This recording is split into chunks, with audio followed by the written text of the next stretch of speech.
Salam dostlar. Film izləyərkən belə maraqlı bir məqama, ifadəyə rastladım. Biz adətən öz dilimizdə də, türkcədə də daha çox eşitdiyimiz bir ifadə var ki, dağ Məhəmmədə getməzsə, Məhəmməd dağa gələr. Yəni ki, bu elə bir situasiyadır ki, qarşınızdakı insan gözlədiyiniz hərəkəti etmir və yaxud həmin hadisə öz minvalında başa gəlmirsə, olmursa, həyata keçmirsə, artıq siz onun həyata keçməsi üçün nəsə bir addım atmaq məcburiyyətindəsiz və bu zaman bu ifadədən istifadə edirsiniz. Və film izlədiyim zaman, ingilis dilli bir serial izlədiyim zaman bu ifadə ilə qarşılaşdım. If the mountain won't go to Muhammad, then Muhammad must go to the mountain.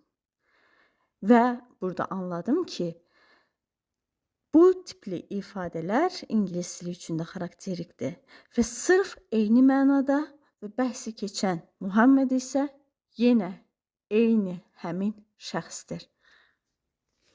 Ümid edirəm ki, sizin üçün də maraqlı bir məlumat oldu. Bundan sonra öz nitqinizdə, öz danışığınızda rahatlıqla istifadə edə bilərsiniz. Buyurun.